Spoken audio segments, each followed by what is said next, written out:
I'm Chip Bessey. I'm a forester, a licensed forester in the state of Maine, taking care of land.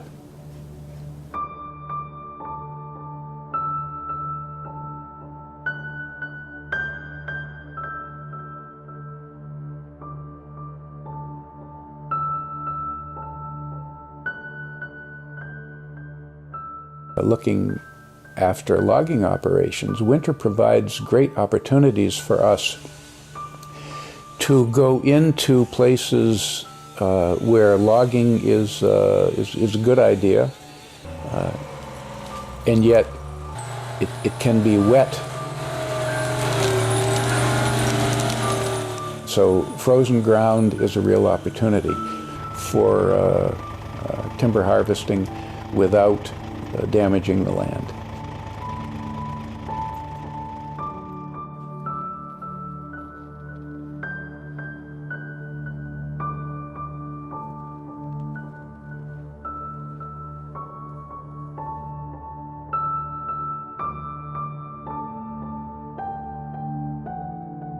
The winter is a wonderful time.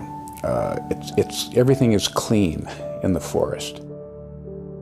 And when people talk about the dead of winter, I challenge you to go out in January or February and sit down on a stone for 10 or 15 minutes and not get a sense that things are pretty dead. They're pretty quiet.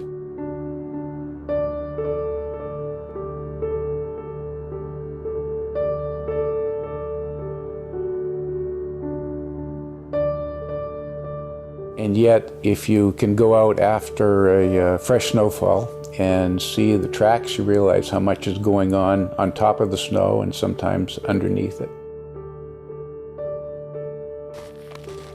It's a wonderful time to be outside, and that's the biggest mistake that many people make, is that they stay indoors all winter and wait for it to be over. It's too long. You can't wait it out. You have to get out and enjoy it. Skiing, snowshoeing, walking, bird watching is very different, but there are birds to be seen.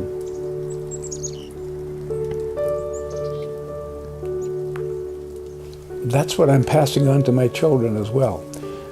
And I'm pleased to say I think they get it.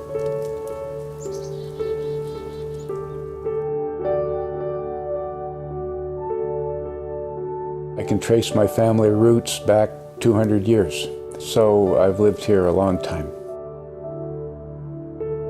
It's just a real joy to me, frankly. That's probably my greatest pleasure in life, is just being here and sensing that what I'm doing is carrying on.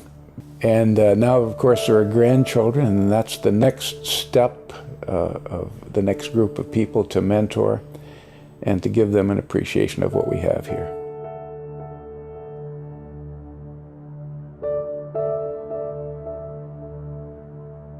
One of my favorite winter poems is by May Sarton, who knew Maine. It's called February Days. Who could tire of the long shadows of the trees on snow? Sometimes I stand at the kitchen window for a timeless time in the long days before these reflected perpendiculars, noting how the light has changed, how it's tender now in February when the shadows are blue, not black. The crimson cyclamen is opened wide, a bower of petals drunk on the light, and in the snow-bright, ordered house, I'm drowsy as a turtle in winter, living on light and shadow and their changes.